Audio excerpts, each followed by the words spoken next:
If you have your outline from last week, we completed the genre. What's the genre of the book? Prophetic. Yes, it's a prophetic book. It's in the line of the prophets. Do you have any extra ones? Yes, I was sending them around. Oh, thank you. Yeah, there you go. There's a section in your outline that says symbols and symbolism. Some of the more popular symbols and symbolisms in the book of Revelation that we're going to go over are the 4 horsemen of the apocalypse. Dum dum dum dum dum. Okay? The 4 horsemen of the apocalypse. That's going to be Revelation 6.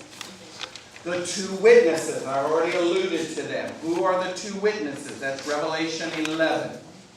The woman and the dragon. Everyone's favorite. The woman and the dragon. Revelation 12. The 2 beasts. Not just, you don't get one, you get 2 beasts. Yes, one from the land and one from the sea. Revelation chapter 13. Yes. From what I read, the 666 number that everyone goes crazy about, that's only in reference to the second beast, or was it in reference to both beasts? The first beast. Oh, the first. The beast from the sea, yes. Does it have a name? The beast of the sea? No, Yes. no, just the beast. When you reference dragon, are we supposed to think of the image of the dragon? Yes. It has 7 heads and 10 horns. So it's like a hydra type creature. And it's a symbolic animal, and it represents the devil. How do you know that? Because it says so in Revelation 12. Here's another little clue. Most of the symbols in the book of Revelation are explained themselves. Most of them. I would maybe most is too much. At least half of them. At least half are explained or interpreted in the book itself. Okay? Much like when we read Daniel. Daniel is as equally as mysterious for the Old Testament as Revelation is for the New. And in Daniel, the visions of the beast are interpreted in the books themselves. So we don't have a lot of wiggle room with misunderstanding what some of this is. It lends itself to it. Yes? I teach catechism on Tuesdays at St. Patrick's. Question that I got from one of my teenagers in regards to judgment, and it might be off topic, I don't know. I was a little shocked at how I was asked, but it says, okay, so after we go through judgment and everything happens and God gets what he wants, sends people where he needs to go, what then? Does he start all over? I didn't know how to answer that. I'll give you an answer for that. We don't know. We don't. Our creed says what at the very end? I believe in the resurrection of the dead and life in the world to come. Amen. That's all we know. That's what I told him. Yeah, that's all we know. We don't know what it will be. God has not revealed that to us, and we won't know until that day comes. So, Chip, Yes. going back to Revelation stating that the Antichrist is the devil. The dragon is the devil. The dragon is the devil. Mm-hmm. Oh, then I'm confused. The devil is the Antichrist or not? No, No. no, 2 separate people or beings. Yeah, 2 separate beings.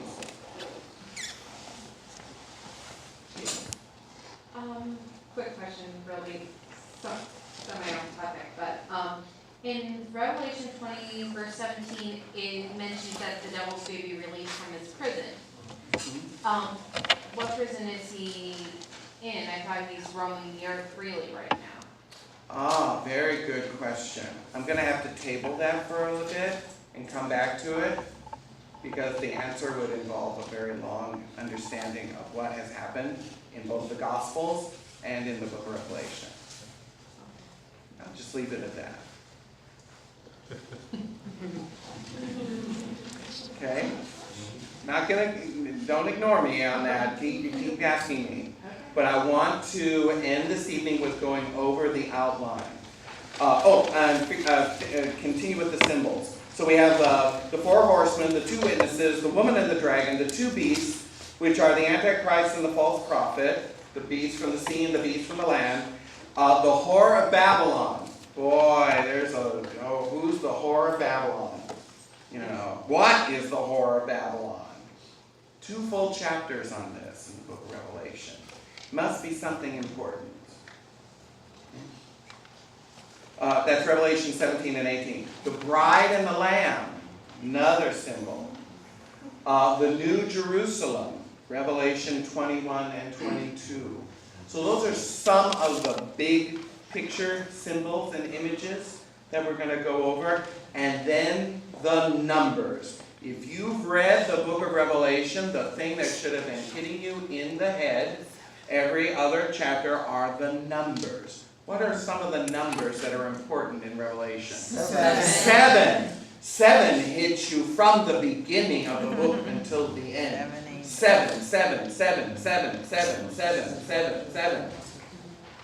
A good homework question would be go through the book of Revelation and mark every 7 that you see. And there are some 7s that are hidden.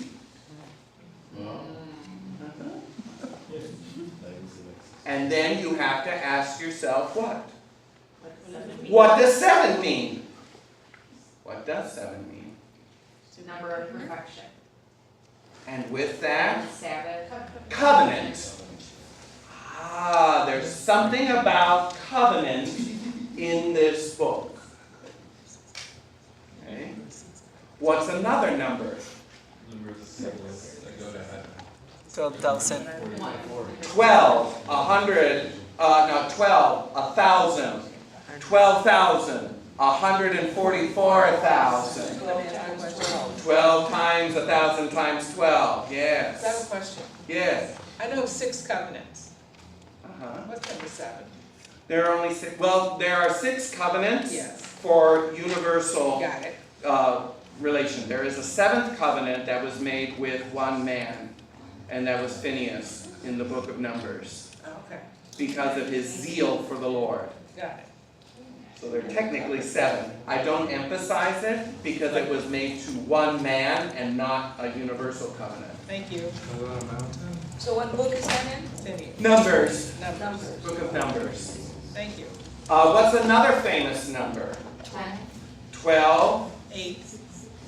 666. How can we forget that number? The number of the beast. Another number that we see in a veiled form is 3.5.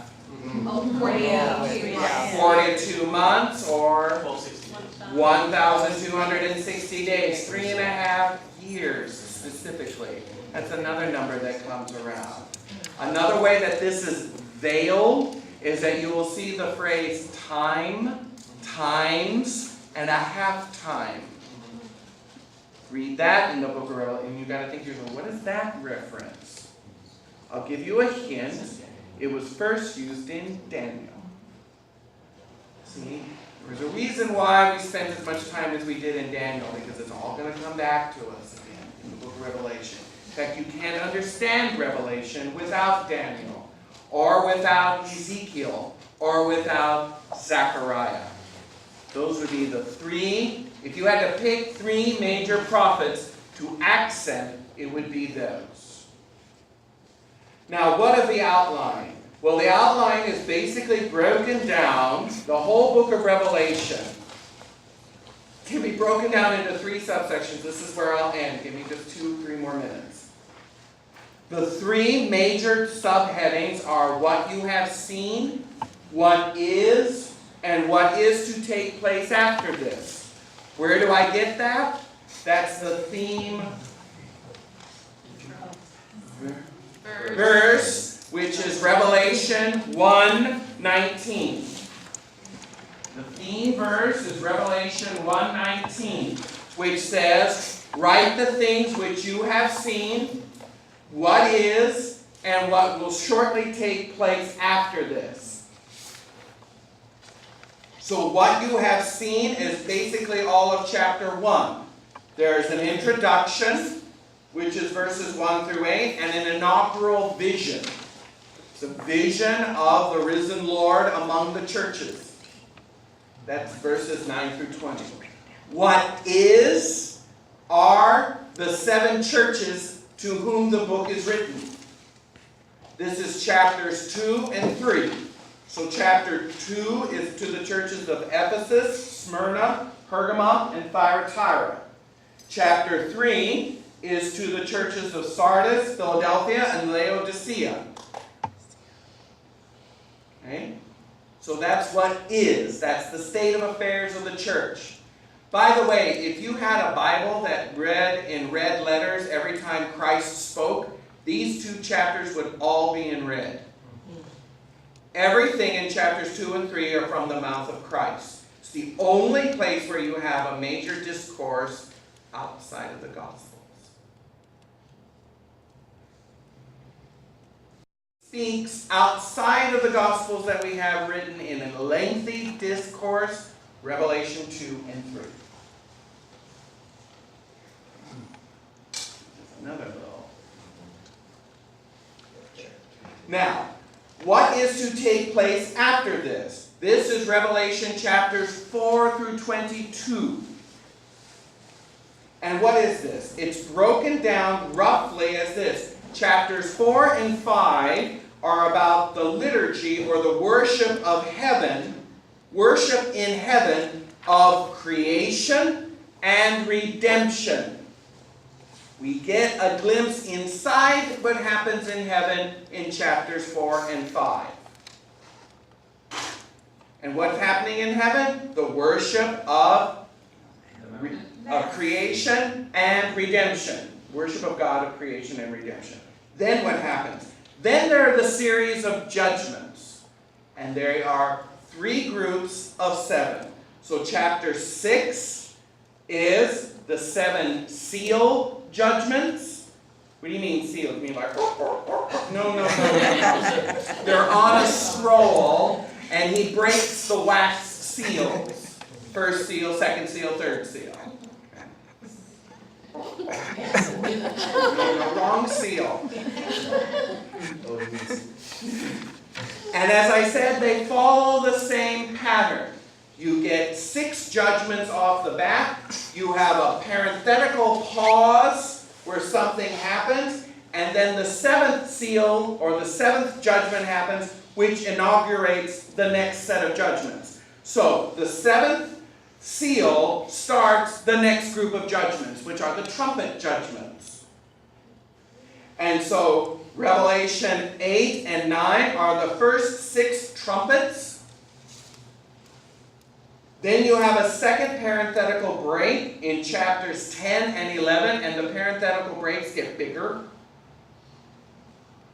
Okay? Where you have a mighty angel and 2 witnesses speak. Then you have the 7th trumpet. And what's unusual about this is that you have another second parenthetical prelude before you start the bowl judgments. So you have in chapters 12, the story of the woman and the dragon. You have chapter 13, the beast from the sea and the beast from the earth. And then you have chapter 14, which is all about the Lamb, the 144,000, and the grapes of wrath. Mine eyes have seen the glory of the coming of the Lord. He is trampling out his vintage where? The grapes of wraths are stored. Where do you think? I forget the name of the woman who wrote the Battle Hymn of the Republic in the Civil War, but where did she get that image? Revelation chapter 14. And where do you think Steinbeck got his idea from? Revelation. The grapes of wrath come from the book of Revelation. Okay.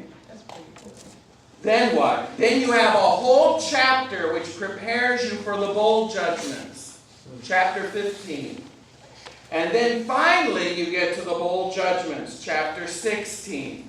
And again, first 6 bowls, then you have a small parenthetical break where you are witness to the satanic trinity, which prepares for Armageddon. Boy, there's a lot there, right? Armageddon, satanic trinity. Then what? You get 2 chapters about the whore of Babylon. Part 1 is her identity, and part 2 is her demise. That's chapter 17 and chapter 18. Why am I going through all of this? So again, you get this bigger picture of where we're going with this. And it's a way for you to break down in your mind where things are in the book. Okay? So if I talk about the seal judgments, you know that's chapter 6. It comes after the vision of heaven and earth. Okay? Chapter 19 is the marriage supper of the Lamb. The second half of 19 is the great white throne judgment of all. The judgment on the beast and the false prophet, the 1,000-year reign and the first resurrection, Satan's final demise, the great white throne judgment, and then chapter 21 begins a new heaven, a new earth, and a new Jerusalem. So the first half of 21 is the new heavens and the new earth. The second half is the new Jerusalem. And then the last part of 22 is an epilogue. And it wraps up the whole vision. So the vision part goes from really chapter 4 all the way to this part in chapter 22. And then John writes his epilogue at the end. And that sandwiches the beginning and the end. So understanding the stuff in the middle is understanding what the purpose of the book is in the beginning and the end.